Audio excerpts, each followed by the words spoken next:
તો આ તરફ કરોડો રૂપિયાના ખર્ચે નિર્માણ પામેલો સોમનાથ ભાવનગર નેશનલ હાઈવે ફરી એકવાર તિરાડોને કારણે ચર્ચામાં આવ્યો। ગીર વિસ્તારની અંદર હાઈવે પર અનેક સ્થળોએ પડેલી તિરાડોએ બાંધકામની ગુણવત્તા સામે સવાલ ઉભા કર્યા। સ્થાનિકોનો આક્ષેપ છે કે કાયમી સમારકામના બદલે માત્ર પેચિંગ કરી અને કામગીરી પૂર્ણ થયાનો દેખાવ કરવામાં આવે છે, જેના કારણે થોડા સમય બાદ ફરી તિરાડો પડતી હોય છે। દર 2 મહિને તિરાડો પડે છે અને દર 2 મહિને સ્ટેપલરો મારવામાં આવે છે। એટલે તિરાડોનું તો કંઈ વાત કર્યા જેવી જ નથી। તમારો હાથ અંદર જતો રહે ને એટલી મોટી તિરાડો પડે છે।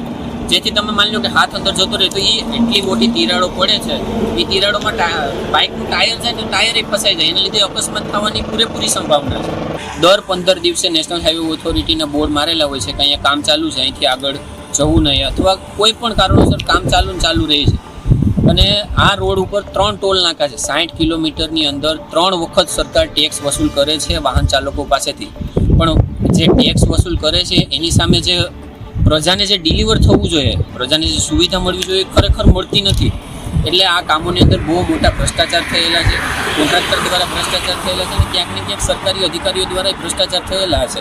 સોમનાથથી ભાવનગર નેશનલ હાઈવે છે, ત્યાં હાલ 2 વર્ષ પહેલા બનેલો છે, બરાબર। તો 2 વર્ષ હજી પૂર્ણ નથી થયા, પણ આ રોડમાં એટલા રસ્તાઓમાં તિરાડો પડી ગઈ છે, એની કોઈ સીમા જ નથી। વારંવાર લોકોને એક્સિડન્ટ થાય છે, કોઈ છતાં તંત્ર કોઈ ધ્યાન દેતું નથી। તંત્રની બેદરકારી એકદમ છે। વારંવાર રજૂઆત કરેલી છે કે અહીંયા આગળ જતા થોડુંક પેલા પુલ બેસી ગયું હતું, તો એ તંત્ર આવીને મતલબમાં નોર્મલ રિપેર કરીને પાછું વહી જાય છે। સોમનાથ ભાવનગર હાઈવે છે તે હાલ તિરાડોનું ઘર હોય તેવું સામે આવી રહ્યું છે। ખાસ કરીને રોડ છે તે લોકોના સુખાદી માટે હોય છે, ત્યારે આપણે સીધા છે દ્રશ્ય બતાવું તે સોમનાથ ભાવનગર જે છે તે રોડના છે। ખાસ કરીને આ ગોરખમટી ગામ નજીક આવેલો ઓવરબ્રિજ છે।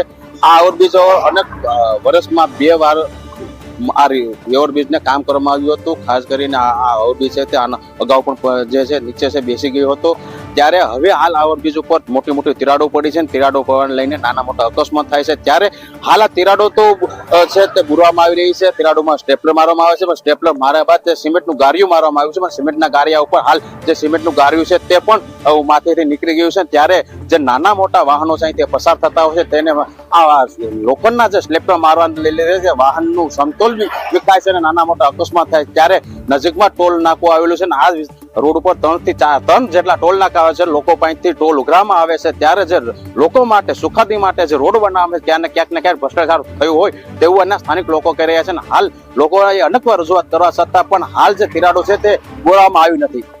Arvind Sodha, youth capital, Gir Somnath.